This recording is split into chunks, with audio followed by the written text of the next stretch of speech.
We are just about to begin, so I call us to order. A bit of housekeeping before we start.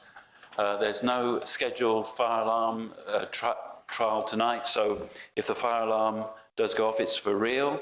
If you hear it, and you can go down the stairs that you came in, there is a fire assembly point at the front of the building. Just keep following the little person running out the door, the green person. If they're not, if that is for some reason blocked, then please come back the other side of this wall. There's another fire escape down here. Please don't use the lift if the fire alarm is going. If you can't use either of those two places, just follow whatever the clerk does, because I'm sure he knows a way out, but we don't. So if you wish to use the toilet, there is one. If you just go out this door, turn to your right, it's immediately on the left. And hopefully we will have neither fire alarm and not too many comfort breaks. So we now start with public participation. And first on the list is Emma King, the League Against Cruel Sports campaign.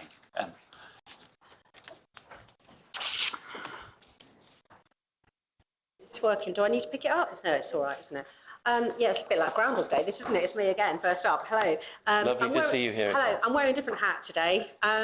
So yeah, I've put my special T-shirt on. Essentially, I'm sure we're all aware that hunting with dogs or hounds was made illegal in England and Wales in 2004.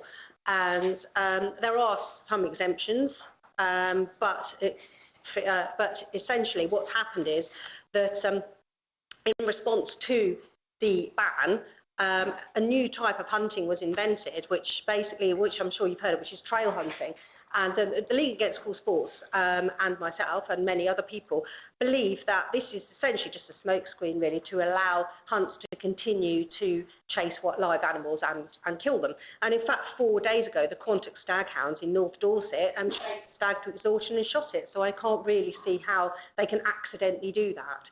So the problem is that because they lay a trail, I mean, this is different from drag hunting. Drag hunting, you lay an artificial scent which the hounds are trained to follow. With trail hunting, the trail that is laid is actually of animals itself. So obviously, it's very, very easy for dogs that have been trained to follow this scent, to pick up the scent of a natural live animal and chase that. And that is obviously what happens very, very frequently. And clearly, this allows the hunt to say that accidents that will happen, and because they move away from the pre-laid animal scent and chase the actual real animals, and this happens with alarming regularity.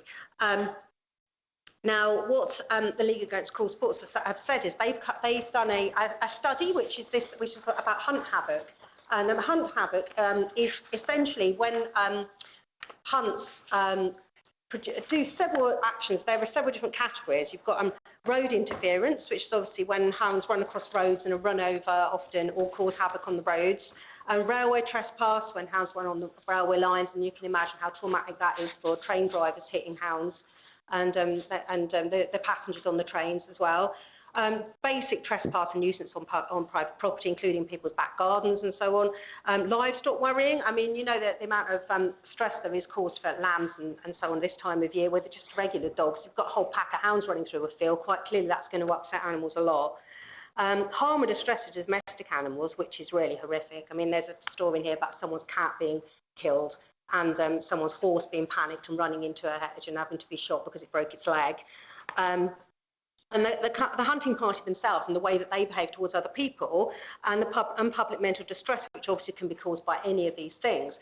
Now, the League Against Cruel Sports have identified from the period of time that this report covers, which I can't remember exactly what it is, it's a period of quite a few years, that Somerset is the second worst county in Britain for hunt havoc, next to Devon, which is the worst, and we're actually equal second with Gloucestershire. So and then I think the next one's Wiltshire. So the whole of this area is one of the worst areas for hunts contravening they're basically breaking the rules entirely. And one of the main hunts, which in this leaflet, which I will pass around to you, which has been identified here, is the Mendip Farmers Hunt, which is based in Priddy. And in this leaflet, these are the things which obviously they're allowed to say. So you've got So between September 2021 and March 2022, you've got 18 incidents of suspected illegal hunting, 11 road incidents involving hunts, 6 incidents of trespass. So those are things that they're just allowed to say, and that's basically in the space of a year. So what I'm here to speak to you about really is that the League Against Cruel Sports have, as you'll see on the back of here, there's a QR code. They have a campaign running to encourage Somerset Unitary Council, as it now is, to ban hunting on their land. And at the moment, I was there at the meeting when they presented the Liberal Democrat-run council with this, and they were actually, I was very surprised how unsympathetic they were to this, because I thought it was a bit of a no-brainer, really. So what I'm here to ask really is if the town council would support this campaign, and also, and I know obviously you own virtually no land, but maybe as a gesture of goodwill, perhaps you could suggest that any land that belongs to Glastonbury Town Council is off limits for any hunting. I mean, I think that's probably just Herbie's Field and probably the car park, but even so, you know, and they do hunt quite close to here. I mean, I've got a friend in West Bradley who got very distressed by hounds coming past, and I know obviously they go around West Pennard in that area. But I don't think they come this close usually. But it's, you know, obviously it causes an enormous amount of distress to the public when people see animals being chased and killed. And quite obviously, the behaviour, they act as if they are above the law. And really, that's not fair. We all have to follow the law. I don't see any reason why they should be allowed to come up with this loophole. And so they're asking really, I mean, the conclusion to the report is that they would like the Hunting Act to be strengthened, which protects obviously not only wild animals, and we know also that we've got massive degradation of our countryside, and the amount of animals, the extinction rate and the loss of habitat and wildlife in this country is already enormous. The last thing we need really is people just careering through it, you know, with no regard to anybody else but themselves, with dogs and horses. But yeah, but the fact is, it doesn't just protect animals; it also protects people, because people are distressed by this. People don't want this, and so it's a double whammy really to protect both the animals and people. So if it's okay, is it okay for me to pass those around? I mean, as I said, that will give you. There's a QR code on the back if people want to sign the petition. You're okay to hand this out? Obviously, you probably don't need all of them. Thanks. Okay. Thanks, Rick. Okay, thank you very much. We probably went over the time there, but I also want to say, when I was here last month, I know the sound cut out, but I was actually not here about 50-minute cities, and not everybody who was here about that either, just to point that out, but I certainly was not. So just wanted to clarify that for the YouTube people. Thank you, Emma. I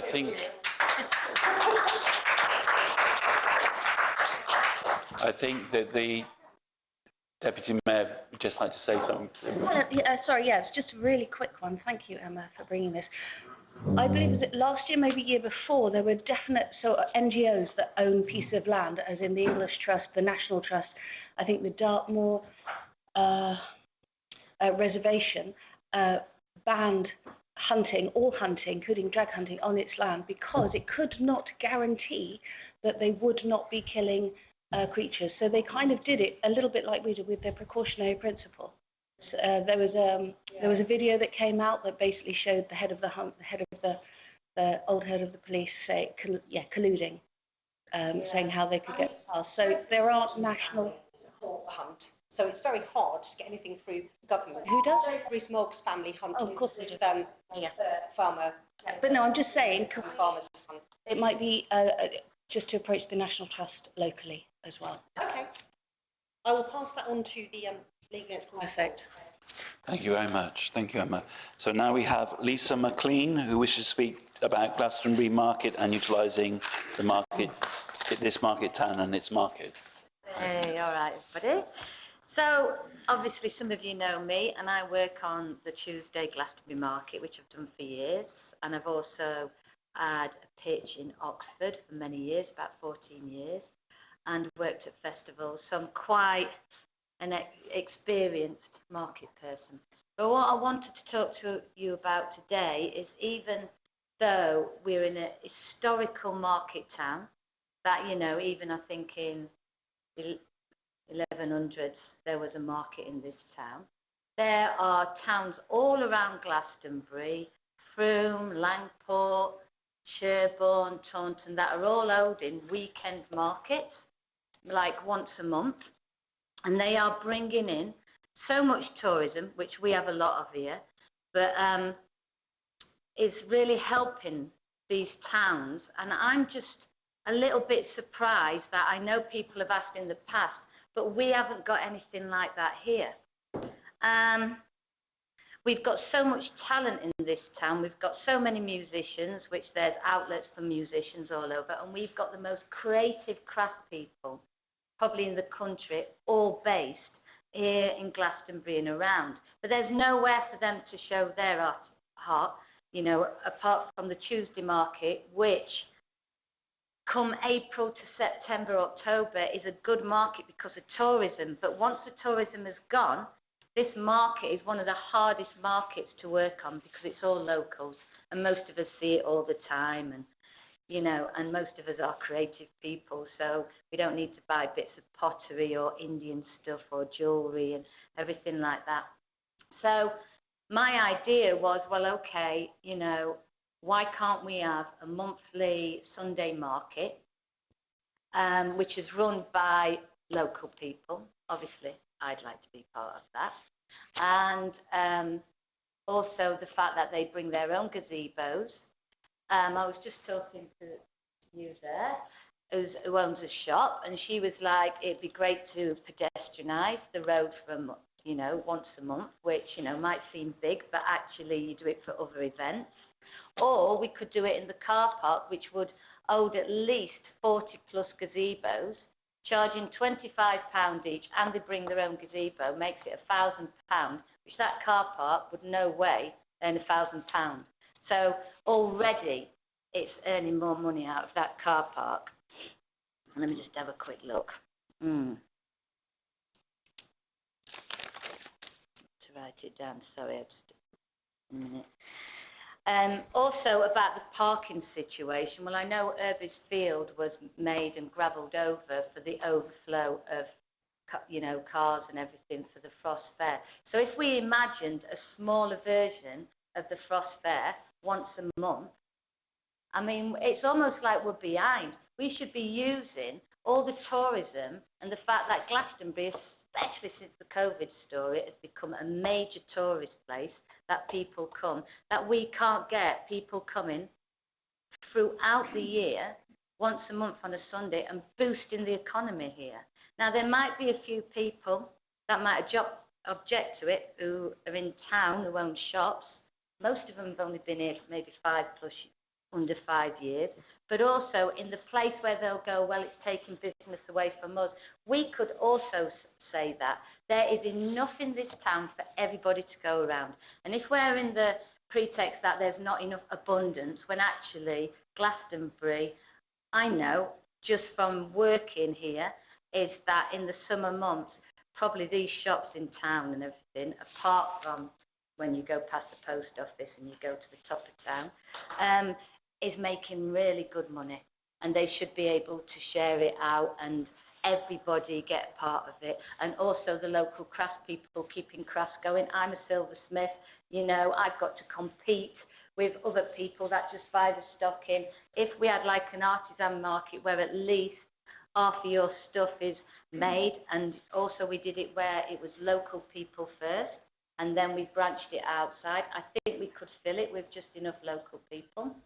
And if they didn't want to close the street, then I know it might affect the town, but I don't think it would, because I think more people had come in. And just speaking, sorry, what's your name? Emma.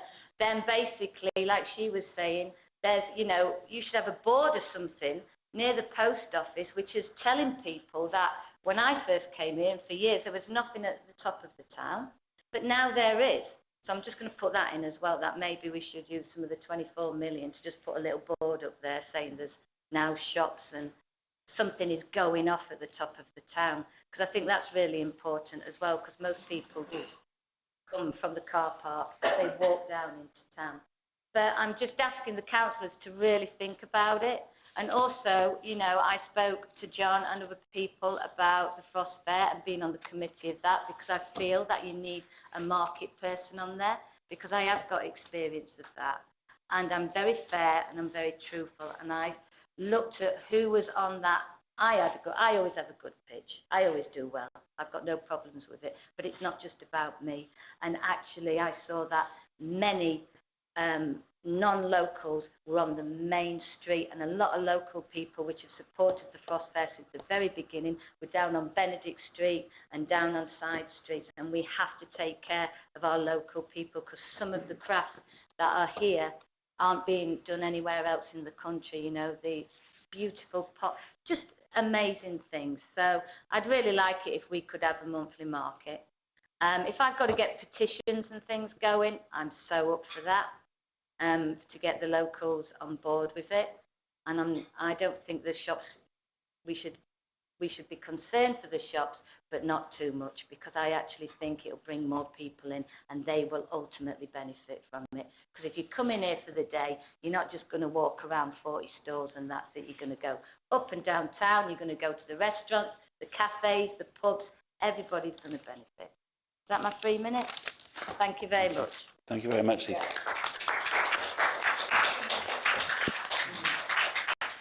So our third speaker is Leela of Glastonbury, 15-minute cities.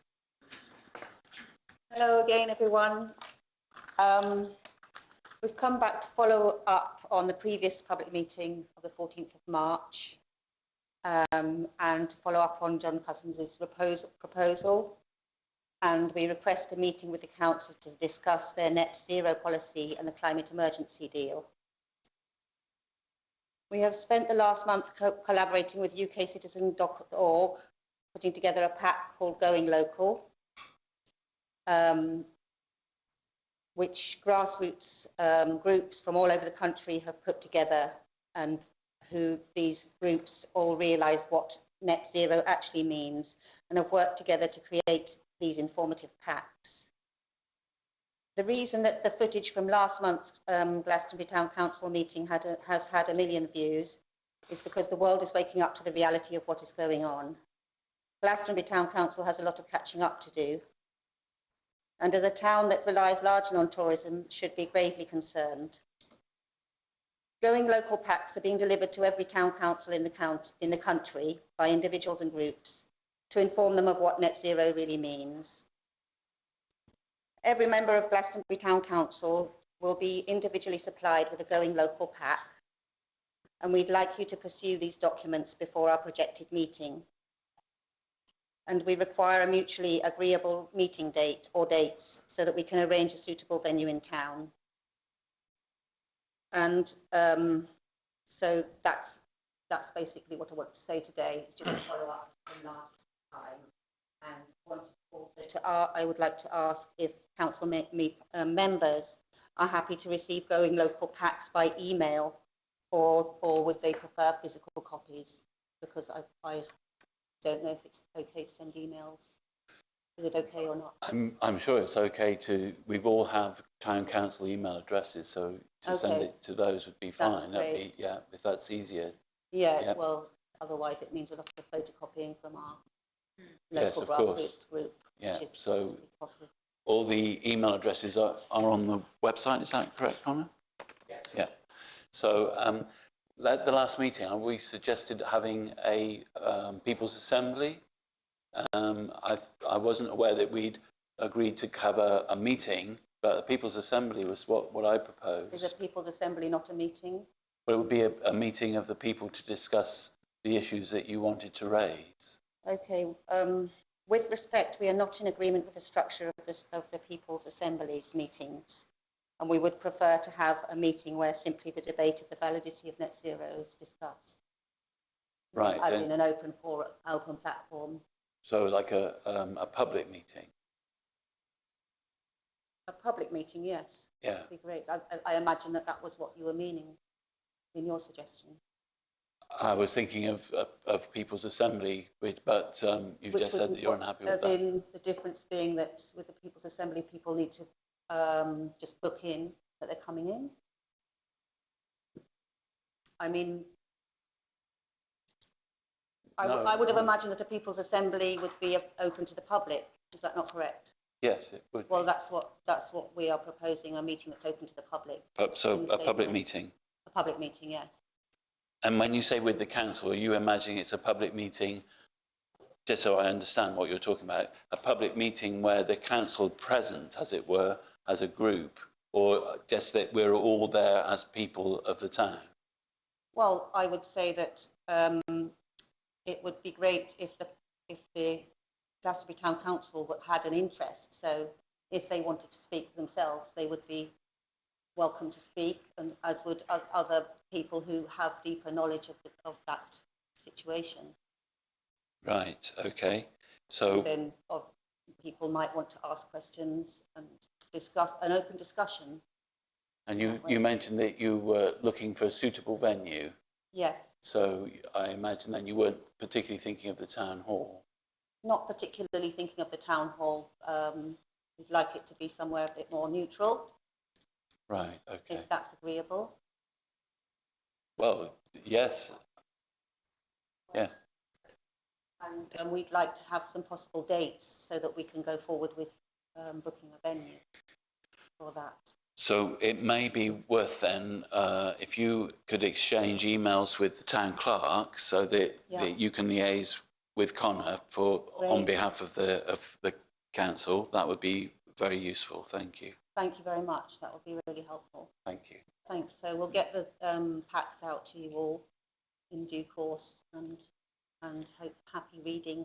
Hopefully we can all find out more about the different projects that are in line from above. Thank you very, very much. Thank you.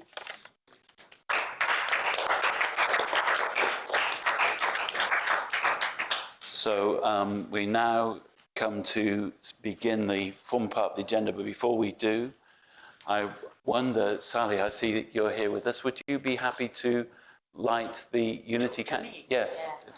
Would you be happy to light the Unity candle for us? And then perhaps if we could all stand and observe a silent minute, that would be great.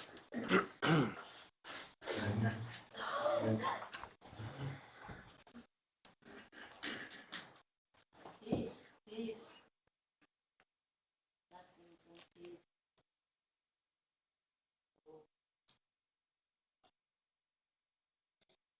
Thank you very much.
Thank you, everyone. So, just before we begin, I can't help but notice this is my last meeting as mayor, so it'll be my last full meeting of the council. I just would like to thank my fellow councillors for making this year a very interesting and pleasurable one, and thank you all very much for all your support for me during the year and for all the work that you've done. I know that there will be the May meeting, but that will probably be me thanking others as well. But I just wanted to say to my fellow councillors, it's a real honour and privilege to have been sat here and to have been working with you in this last year. Thank you.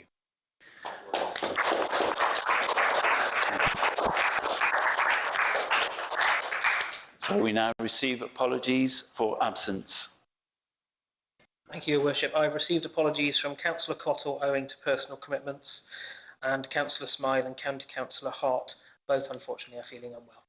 Thank you very much.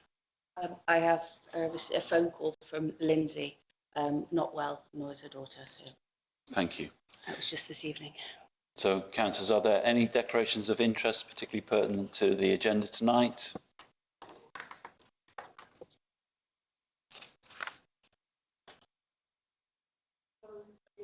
With regard to the first of the motions, I happen to be a personal friend. I don't know if that is needs to be registered, of Lydia.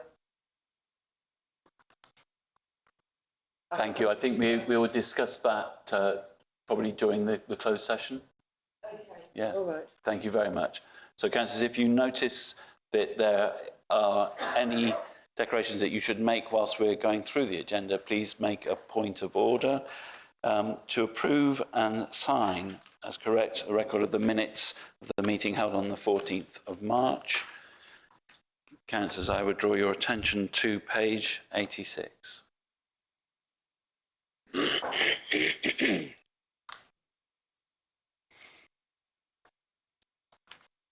87.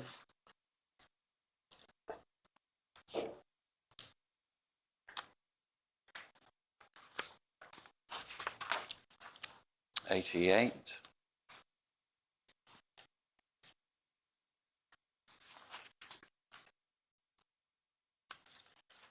89. Yes, councillor. Merely a point of interest that we asked for the market payment to us to be increased to 200 per week in the winter and 400 in the summer. I was wondering what happened with that, particularly as Mendip no longer exists. Thank you. Connor. I fed that back to the markets officer at then Mendip District Council. She is still employed by the Somerset Unitary, so she is still there. She advised me that no decision from their side was possible until they'd recruited the service director for the new unitary that would look after the area in which markets would sit. So essentially at the moment there's no one senior enough to make a decision, but it's been registered with them, and once they make an appointment, I believe in the next month or so, then we'll obviously get an answer. Thank you. Councillors, anything else on 89? Yes, Councillor Cook. Yeah, thanks. Sorry, it was 88 actually. I thought it was 89, but it's not. Please do Oh, stand. it is 89, yeah. Councillor, please Sorry. do remember to stand while you're speaking. Yeah. Yeah, it was the Property and Assets Committee meeting held 22nd of Feb about formally to explore the opportunity to take over the running of the Tribunal building on the High Street. Says resolved unanimously. I abstained. Thank you. And why? Thank you. I think we will amend that. I will. I do apologise. That would just have been a Thank you. That point. Page 90. Talking of which, there's one in which I abstained as well, property and assets, as that's been brought up as something, and it was to do with the Glastonbury Museum in the Tribunal, and I abstained as I'm a member of the Antiquarian Society. Thank you very much. Yes. A point of clarity. There's a new set of papers that the town clerk just gave, and I put around the table just now. And on that one, they were talking about resolved by majority, I think. Is that correct? So, Connor, could you speak to this, please? We've set of resolutions from delegated committees. Is that what you're referring to? Yeah, it's page 3 of the new. It's a different meeting, right? Oh, okay, thank you. Thank you very much. That's cleared that up. I noticed myself that that's a different meeting. So, councillors, if we can stick to the matter at hand, which is the minutes from this meeting. Give you my email. Oh, okay. So, anybody else, did they abstain from any of those decisions? We've captured everyone. Connor, have you got that? That was Councillor Manning as well, who abstained. What page was that? Sorry, Your Worship. Councillor Manning, could you let Connor know which one you abstained from, please? Oh, that's fine. Yes, I've corrected that from unanimously to by majority, because the subject was considered twice. It was the in the minutes, when you considered it on the 22nd of February, it was to explore looking into it, and then in your report for this council meeting, that's when it was discussed at the more recent meeting. So I think that's where the confusion's come about. But I've changed it in the minutes to by majority, not unanimously. Thank you very much. Page 90.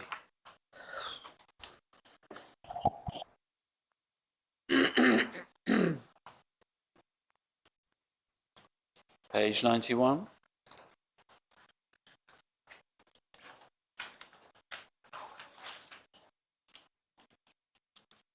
'92.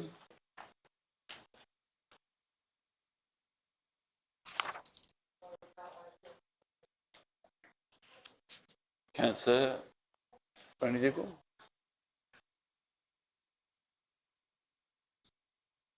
Yes. So the proposal to recommend writing a letter to Somerton Town Council. Did anything about the opening the railway station? Did anything happen with regard to that? I was under the impression, Councillor Ronnie Dougal, that was for the mayor to complete, not for the office.